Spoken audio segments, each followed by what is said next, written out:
제가 예수 그리스도를 영접한 이후에 저의 삶 가운데 한 가지 기대가 있었습니다. 그것은 저의 삶이 참 잘 될 것 같다는 기대였어요. 왜냐하면 예수님께서 나의 삶을 책임져 주시기로 약속하셨기 때문에 당연히 기대가 있을 수밖에 없었습니다. 그리고 설레었어요. 그래서 저희 앞길 가운데 아주 풍성한 삶과 충만한 삶이 있을 거라고 기대하고 예수님 믿었습니다. 정말 그랬습니다.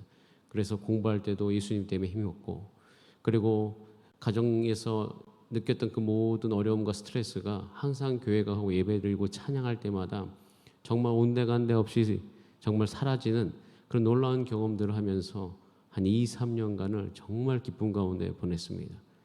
그러고 난 다음에 큰 고난이, 사실 저 개인적으로 다가오는 건 아니지만 국가적 고난이었지만, 그것은 저희 개인에게도 저희 가정에게도 큰 어려움을 주었던 IMF가 저희 삶 가운데 오게 되었습니다. 저희 IMF가 겪을 때 모든 분들이 다 어려웠겠지만 저도 굉장히 어려웠습니다. 왜냐하면 저희 아버지가 교사신데, 뭐 이런 얘기 하면 안 될 것 같은데, 그러니까 큰 고난이었던 게 뭐냐면, 저희 아버지가 교사신데 그때 당시에 명예퇴직을 하면 퇴직금을 더 주신다고 해서 다른 일을 하시려고 가족들 몰래 퇴직을 하셨어요. 그때 이제 국가에서 그거를 장려했거든요.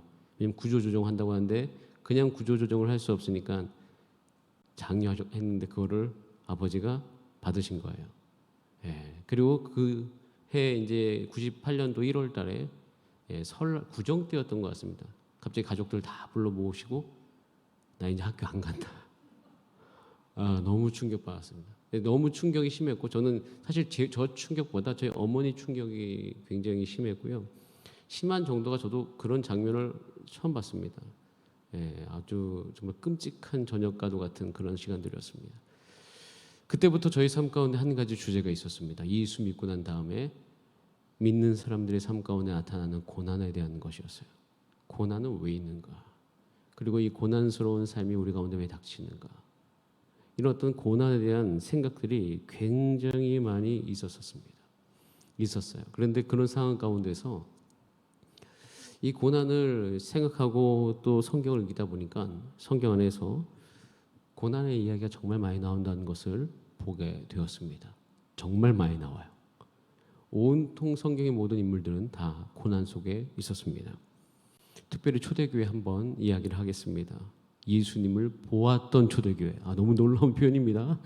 예수님을 보았어요. 그거 하나만으로 정말 초대교회가 부러운 이유가 그거예요. 예수님을 봤기 때문이죠. 그리고 이제 초대교회에 대한 이야기를 하면서 우리가 예전에 교회가 많이 갱신되어질 때마다 항상 얘기했던 것이 초대교회를 회복하자라는 이야기였습니다.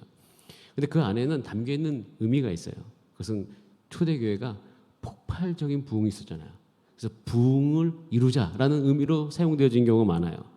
그리고 그때 초대교회가 모든 자신의 재산을 다 팔아서 교회에다 헌금하고 교제하면서 그것을 가난한 자에게 주었더라 하는 그런 의미로 초대교회를 회복하자라고 이야기하는 경우가 참 많이 있습니다. 그리고 예수 그리스도는 갈망을 갖자라는 의미로 초대교회를 회복하자. 그리고 오순절 마가의 다락방처럼 정말 기도 열심히 하는 교회가 되자라는 의미로 초대교회를 회복하자라는 이야기 참 많이 들었습니다. 그런데 제가 그 초대교회 역사를 아주 좀 공부를 하면서 초대교회를 회복할 때 반드시 한 가지 거기에 덧붙여야 될 것이 있다는 것을 알게 되었습니다. 그것은 뭐냐면 교회에게 닥치는 고난을 회복하자라는 것이었어요. 근데 그 얘기를 우리가 별로 하진 않습니다. 그런데 생각하고 발견하면 발견할수록 초대교회는요, 고난의 공동체예요. 베드로가 전도 설교를 했을 때 그때 3,000명 회개였습니다. 그리고 그때 당시 장정만 3,000명이니까 거기에다 한 3배수 하면 한 10,000명 정도의 사람들이 교회로 당일날 등록을 해버린 거죠. 그리고 소그룹이 이루었고, 게다가 모든 재산을 팔아가지고 교회 헌금을 했어요. 교회가 엄청난 힘을 갖게 되었죠. 여러분, 당연히 교회가 힘을 갖게 되면서부터 고난은 시작되게 되어 있습니다.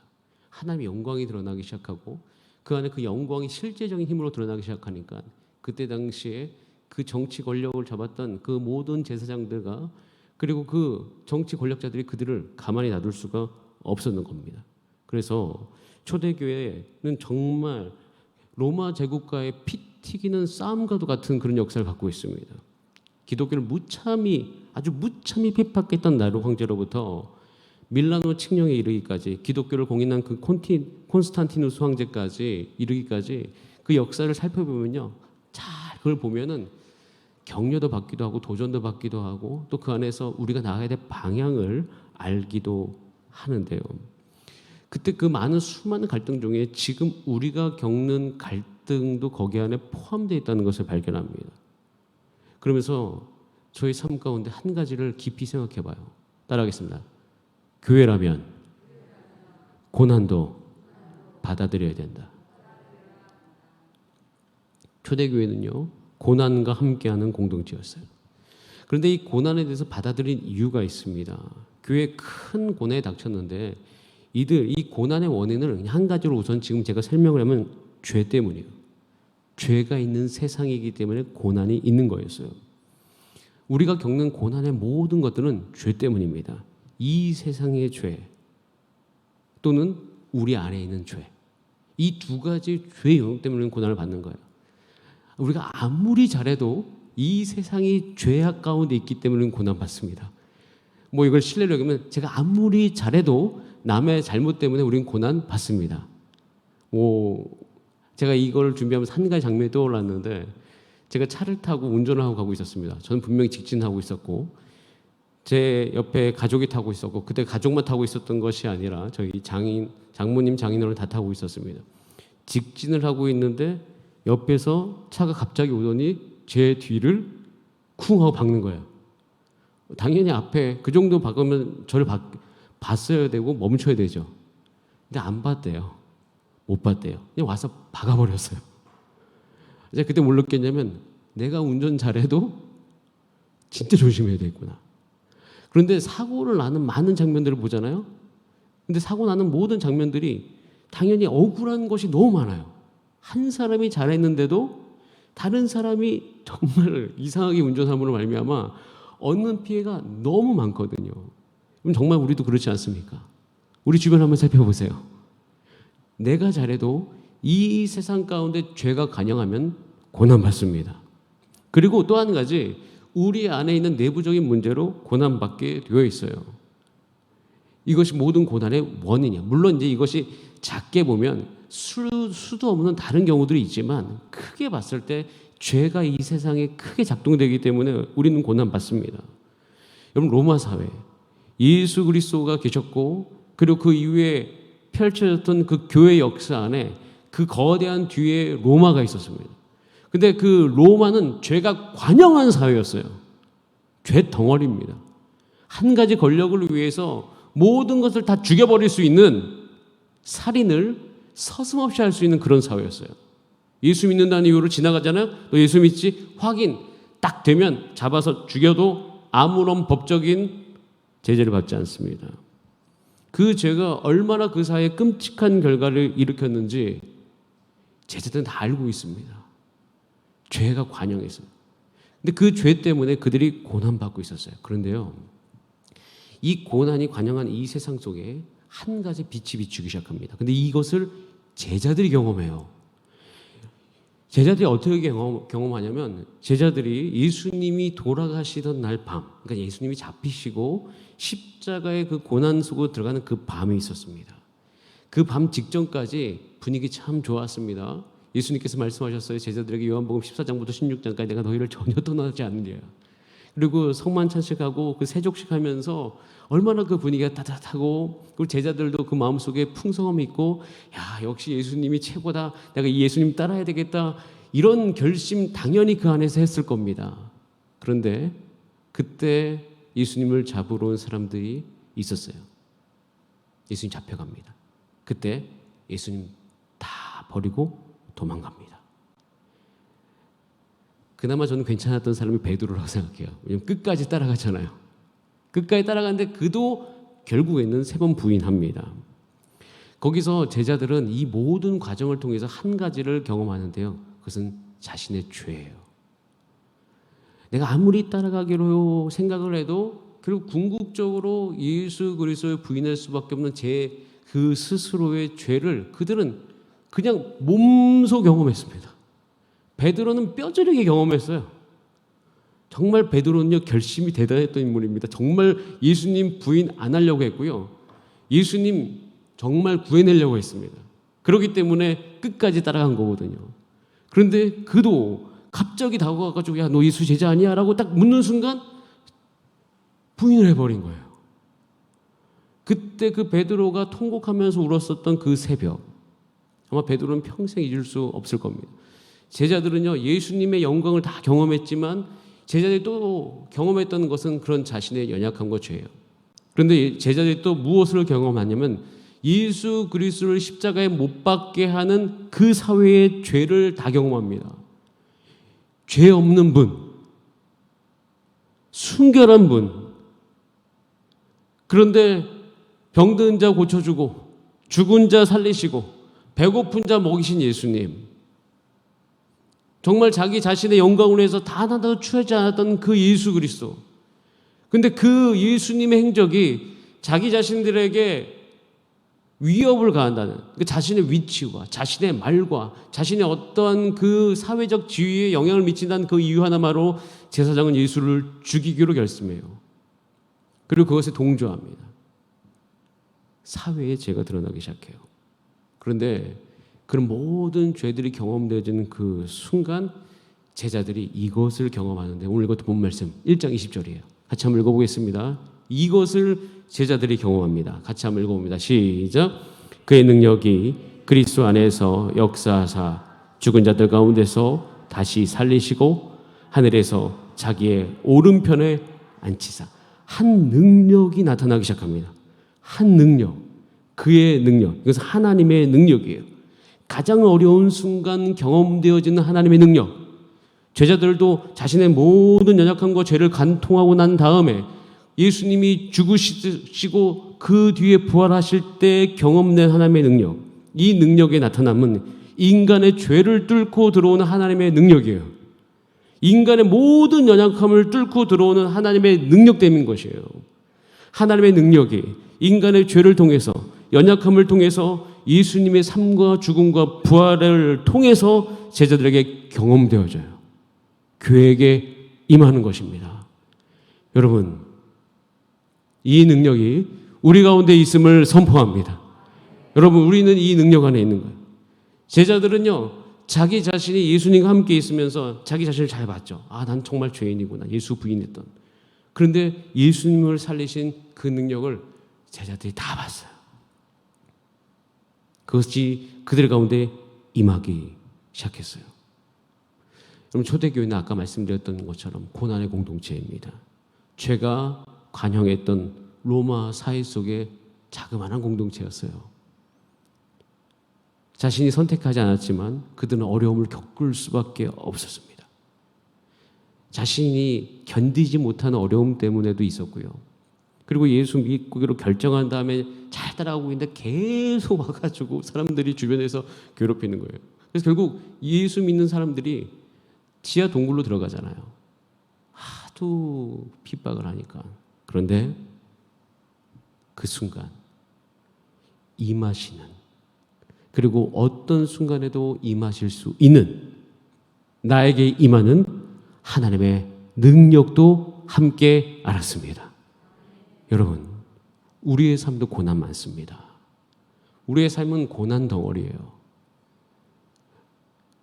저는 어렸을 때 어른이 되고 싶었습니다. 어른이 되면 힘이 많이 생기는 것 같고 모든 걸 다 결정할 수 있고 마음대로 할 수 있을 줄 알았는데, 어느 날 TV를 보는데 마음대로 할 수 있었던 것은 4살 때까지만이라고 그런 얘기를 하더라고요. 마음대로 해도 괜찮은 나이는 4살 때. 그 이후로는 어차피 우리 인생은 마음대로 못해. 그리고 점차적으로 세월이 흘러가면 흘러갈수록 마음대로 돼요, 안 돼요? 안 됩니다. 더 매이는 것 같은 그 느낌 가운데 우리의 삶이 들어갑니다. 육체는 어떻습니까? 너무 잘 먹어도 건강하다고, 야 건강하니까 먹어. 먹지만 우리의 육체는 힘이 빠져갑니다. 그리고 우리 육은 쓰면은 닳게 되어 있습니다. 혈관은 처음에 태어날 때는 굉장히 넓었지만 먹으면 먹을수록 좁아져 갑니다. 우리의 삶 가운데 질병이 언제 다가오지도 와도 괜찮을 우리는 그런 시간들을 보내고 있습니다. 우리의 삶은 고난입니다. 그리고 앞으로 이 세상에 얼마나 더 죄가 관영할지는 모르겠습니다. 정말 이 죄의 관영함은 하나님이 지금도 오셔서 심판해도 괜찮을 정도의 죄의 관영함이 우리 이 사회와 이 지구상에 있는 것을 보게 되어집니다. 여전히 우리는 이런 상 속에서 살아가요. 그런데 한 가지, 제자들이 경험했던 그의 능력, 에베소서 1장 20절의 그의 능력이 저와 여러분의 삶 가운데 나타나게 되기를 간절히 원합니다. 이것이 소망이에요. 이것이 교회의 희망이고 우리 삶에 우리가 간절히 구해야 될 기도인 줄 저는 믿습니다. 제가 이것을 통해서 한 가지를 깨달았던 것이 있어요. 이 모든 것을 알고 교회에 핍박이 닥쳤을 때 교회가 선택했던 그 선택이에요. 저는 그 선택이 지금 현재 2022년 한국 땅에 살아가는 우리 이 교회에게도 있기를 원하는 마음이 있습니다. 그것은 뭐냐면 따라하겠습니다. 고난을 받아들이자. 여러분, 교회 공동체가 하나님의 영광의 빛이 비출 수 있었던 방법이라고 얘기하기 좀 그래요. 비춰지는 어떤 통로? 비춰지는 그 모든 그 영광스러움 안에 들어가 보면 그 안에 고난의 사건이 있었어요. 근데 그 고난의 사건을 내가 선택했다기보다는 어쩔 수 없이 우리가 살아가면서 겪는 고난에 대해서 그들은 받아들였다는 것이에요. 그들은 고난을 받아들였어요. 터키의 갑바도기아 가면 제가 몇 번 얘기했더니 데랑큐 그 지하 도시가 있습니다. 물론 여기 데링쿠유라는 이 지명은 다양한 발음으로도 이야기합니다. 그 속에서 한 5천 명 정도가 살았다고 하죠. 한 번도 그 도시에서 터키 갔다 오신 분 아실 거예요. 터키 전도에 한 번도 나오지 못하고 죽었던 사람이 있었다는 것. 그들이 왜 거기 들어갔습니까? 고난을 받아들였던 거예요.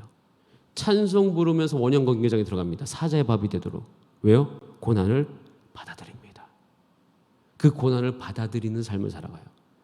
그럼 로마서 8장은 사도 바울이 쓴 가장 영광스러운 장이라고 이야기합니다.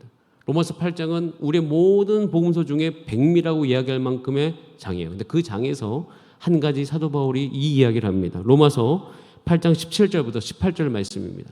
같이 한번 읽어보겠습니다. 시작. 자녀이면 또한 상속자 곧 하나님의 상속자요 그리스도와 함께한 상속자니 우리가 그와 함께 영광을 받기 위하여 고난도 함께 받아야 할 것이니라. 생각하건대 현재의 고난은 장차 우리에게 나타날 영광과 비교할 수 없도다. 여러분, 우리 삶 가운데 고난이 있을 것입니다. 그 고난을 받아들이신 여러분 되시기 바랍니다. 근데 고난만 있는 것이 아니에요. 그 고난 속을 파고 들어오는 그의 능력이 부활의 생명 안에서 우리 가운데 동시에 임하게 될 줄 믿습니다. 그러기 위해서 하나님께서 한 가지 선택하신 것도 있고 그것이 현재 유효한 것이 있는데 그것이 오늘 에베소서 1장 21절 22절에 나오고 있어요. 우리 큰 목소리로 우리 모든 이 사단이 듣도록 함께 같이 읽어보도록 하겠습니다. 시작. 모든 통치와 권세와 능력과 주권과 이 세상뿐 아니라 오는 세상에 일컫는 모든 이름 위에 뛰어나게 하시고 또 만물을 그의 발 아래 복종하게 하시고 그를 만물 위에 교회의 머리로 삼으셨느니라. 아멘. 한 가지 하나님께서 하신 것이 있어요. 그건 예수 그리스도를 저와 여러분의 머리 삼으신 줄 믿습니다. 저와 여러분은 세상으로부터 불러나온 하나님의 거룩한 백성이요 교회입니다.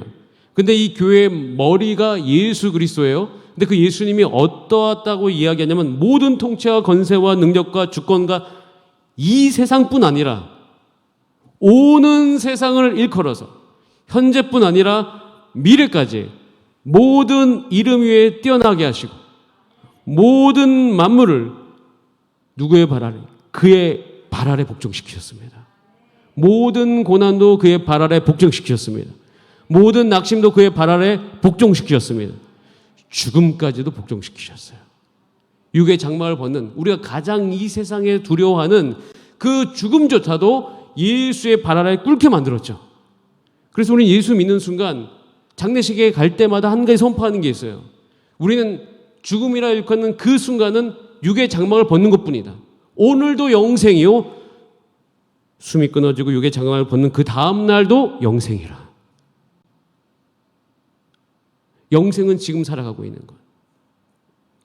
여러분, 이것이 예수 그리스도 안에서 다 우리 가운데 보장이 됐다는 거예요. 그 보장된 가장 큰 능력이 누구의 머리다? 따라했지만 나의 머리다. 그 예수 그리스도가 나의 머리라는 거예요. 이 능력이 우리 가운데 파고 들어오기 시작하는데, 한 가지 지난주 얘기했던 성령의 인치심 안에 우리 가운데 보증이 있는데, 보증만 있는 것이 아니라 확실한 시스템이 있는 거예요. 그 시스템이 예수 그리스도이다. 그래서 우리는 그 안에서 언제나 우리의 유익을 위해서 일하시는 예수 그리스도를 만날 수 있다. 로마서 8장 28절에 이렇게 되어 있습니다. 우리가 알거니와 하나님을 사랑하는 자 곧 그의 뜻대로 부르심을 입은 자들에게는 모든 것이 합력하여 선을 이루어간다. 그럴 수밖에 없어요. 우리의 머리가 예수님이시기 때문입니다. 그래서 이 교회는 예수님이 머리시기 때문에 어차피 이 세상의 죄의 관영함, 자신의 연약함에서 오는 이 죄의 어려움, 이 모든 것을 받습니다. 이런 것이 없어. 부인하는 것이 아니에요. 여러분, 그런데 이것이 비밀이에요. 이것이 정말 삶의 진리예요. 그리고 왜 우리 삶 가운데 이렇게 기쁨이 없지? 예수님 믿는데 충만함이 왜 없지? 제가 많이 생각을 해봤어요. 그런데 저는 과거에 이렇게 많이 기도했어요.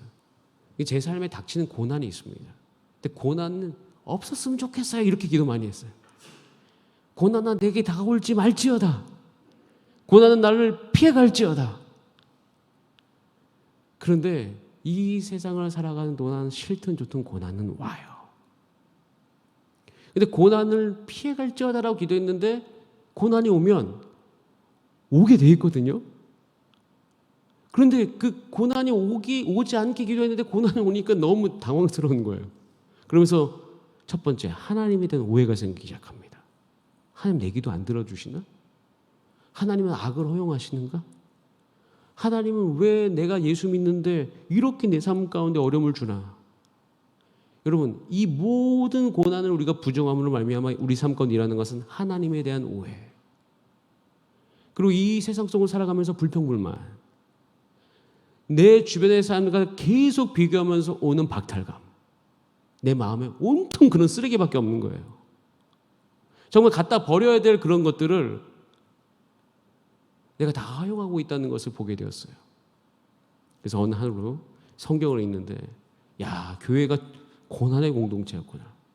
그리고 사도행전을 한번 읽어보세요. 예수님의 제자들 중에 태도 중에 굉장히 부러운 태도가, 고난아 와라. 그래? 내가 예수 믿는데 너희가 나를 핍박해? 받아들이마. 사도행전 끝에 보면 사도 바울 다 말려요. 로마 가지 마. 로마 가면 넌 반드시 죽어. 그래서 다 말려요. 누구까지 말리냐면, 예전에 로마서 8장에서 그렇게 전도 열심히 했던 빌립 집사조차도 사도 바울을 말려요. 자기도 예전에 그렇게 살았으면서. 왜냐하면 바울을 너무 사랑하고 바울이 당연히 가면 고난이 있을 줄 아니까 당연히 말립니다. 근데 바울이 그때 어떤 결정을 하죠? 고난 받아들인다. 고난아 내게 올지어다. 그리고 거기로 가요. 근데 그때 하나님의 충만함이 드러나기 시작합니다. 여러분, 하나님의 영광을 위해서, 하나님의 나라를 위해서 여러분 가운데 올 수 있는 그 고난을 받아들이실 수 있는 은혜가 여러분 가운데 충만하기를 기도합니다. 그럴 때마다 로마서 아까 읽었던 8장 말씀 17절, 18절 말씀을 계속 읽으세요. 앞으로 내게 올 영광은 이 현재 고난과 좋게 비교할 수 없도다. 여러분, 그래서 한 가지 말씀, 사도행전 12장 말씀을 잠깐 읽어보도록 하겠습니다. 사도행전 12장 1절부터 8절까지인데요. 여러분 잘 보이시나요, 저거? 여러분 성경을 읽으셔도 되고, 이야기가 있는 거니까 그래도 한번 쭉 천천히 한번 읽어보겠습니다. 시작. 그때 헤롯 왕이 손을 들어 교회 중에서 몇 사람을 해하려 하여 요한의 형제 야고보를 칼로 죽이니, 유대인들이 이 일을 기뻐하는 것을 보고 베드로도 잡으려 할세 때는 무교절 기간이라. 잡음에 옥에 가두어 군인 내식인 네페에게 맡겨 지키고 유월절 후에 백성 앞에 끌어내고자 하더라. 잠깐 여기까지만요. 여기 보면 야고보를 죽였다고 되어 있습니다. 요한의 형제 야고보, 사도 요한의 형, 세베데오의 아들, 사도 중에 최초의 순교자 아그리파 1세에게 체포되어서 죽었습니다. 큰일 난 거예요. 굉장히 지도자 중 한 명이었습니다. 이 교회에 큰 핍박이 닥쳤죠. 근데 3절에 이렇게 되어 있어요. 유대인들이 이를 기뻐해요. 그리고 한 가지, 그래, 이왕 잡은 기회에 누구도 잡으리라? 베드로도. 그래서 베드로도 잡으려고 합니다. 그래서 어떻게 해요? 4절에 보면 급박하게 전개가 돼요. 잡았다라고 되어 있어요. 이놈 잡았다. 잡아서 옥에 가두어서 군인 내식인 네페에 맡겨지기로 작정을 한 거예요. 더 이상 도망가라 도망가지 마라? 못 도망가게 만든 거예요. 한 명을 위해서 군인 내식인 네페에 맡겨 지키고 이것은 4교대를 돌리면서 24시간 내내 지킨 거예요. 그럴 수밖에 없죠. 왜? 반드시 죽여야 되니까. 자, 그러면서 자 5절부터 8절까지 말씀을 이 상황 속에서 어떻게 되는지 한번 보겠습니다. 시작. 이에 베드로는 옥에 갇혔고 교회는 그를 위하여 간절히 하나님께 기도하더라. 헤롯이 잡아내려고 하는 그 전날 밤에 베드로가 두 군인 틈에서 두 쇠사슬에 매어 누워 자는데 파수꾼들이 문 앞에서 옥을 지키더니 호련히 주의 사자가 나타나며 옥중에 강채가 빛나며 또 베드로의 옆구리를 쳐 깨워 이르되 급히 일어나라 하니 쇠사슬이 그 손에서 벗어지더라. 천사가 이르되 띠를 띠고 신을 신으라 하거늘 베드로가 그대로 하니 천사가 또 이르되 겉옷을 입고 따라오라 한대 라고 되어 있습니다. 감옥에서 풀립니다. 초자연적인 일이 일어나요. 그리고 결국 자기를 위해서 기도하던 그곳까지 가게 됩니다. 이 사도행전 12장 1절부터 우리가 8절을 잠깐 읽었습니다. 여러분, 저와 여러분의 삶이 이런 모습 되기를 간절히 바랍니다. 우리 가운데 이 세상의 죄의 간영함으로 계속 교회로 살아가는 저와 여러분의 삶 가운데 어려움이 닥칠 수 있지만 여전히 우리가 오늘 그 고난을 받아들이고 하나님의 영광과 그의 능력이 오늘도 내게 있음을 믿고 그리고 그 믿음 속에서 살아갈 때 하나님의 천사와 하나님의 도와주신 그 영광이 우리 가운데 나타나게 될 것입니다. 그것이 오늘 읽었던 결론이에요. 에베소서 1장 23절 이렇게 되어 있습니다. 함께 읽어보겠습니다. 시작. 교회는 그의 몸이니 만물 안에서 만물을 충만하게 하신 이에 충만함이라. 아멘. 교회는 충만함이라. 교회에 여러분 이름 넣으시면 됩니다. 우리는 교회이기 때문이에요. 교회. 근데 이 교회를 통해서 하나님이 이 땅 가운데 나타나길 원하시는 것은 충만함이에요. 여러분, 여기서 우리의 삶을 향하신 하나님의 목적이 드러납니다. 하나님의 계획이 드러납니다. 지금 현재 여러분의 삶이 어떠한 삶인지는 개인적으로 다 모릅니다. 그런데 우리가 예수를 영접하여 예수 믿고 교회가 된 우리에게 나타난 하나님의 목적은 분명합니다. 여러분 삶 가운데 하나님의 충만함이 나타나시기를 오늘 원하십니다. 여러분 그렇기 때문에 이 충만함을 오늘 우리가 누리기 위해서 기도 가운데로 들어가야 되겠습니다. 그래서 우리가 기도할 때 첫 번째 기도, 여러분 삶 가운데 있는 고난이 있다면 오늘 받아들이시기 바랍니다. 하나님, 이 고난이 왜 내게 왔는지에 대해서 하나님을 원망했던 분이 계시다면 오늘 우리 가운데 충만함을 이끌기 원하시는 그 하나님을 인정하신 여러분 되시기 바랍니다. 그리고 여러분 정말 사랑하시고 여러분의 삶 가운데 이것을 부어주길 원하시는 그 하나님 앞에 하나님, 그 하나님의 마음을 제가 알도록 도와주세요.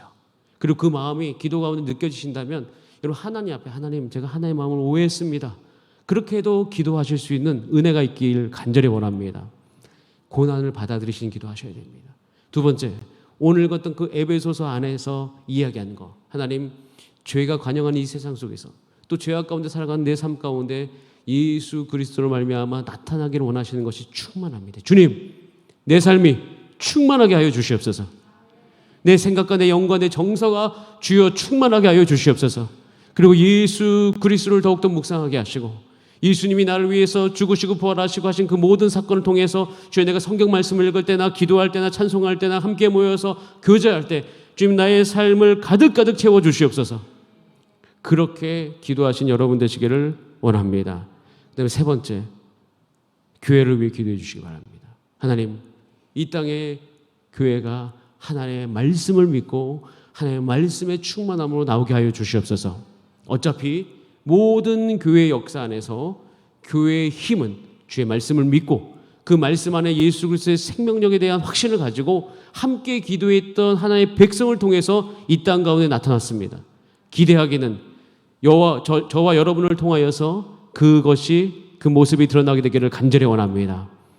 교회를 위해 기도해 주시고 네 번째 기도 제목, 우리 삶 속에는 모든 고난당하는 분들을 위해서 기도해 주시기 바랍니다. 아프신 분들, 그리고 수능 기도, 수능 준비하는 모든 수험생들, 그리고 하나님 우리 주변에 그 재정적인 어려움 가운데 지금 놓인 모든 분들, 하나님 그들 가운데 그 고난과 함께 하시고 거기로부터 충만케 하시고 이기게 하신 그 하나님의 능력이 우리 가운데 나타나게 하여 주시옵소서.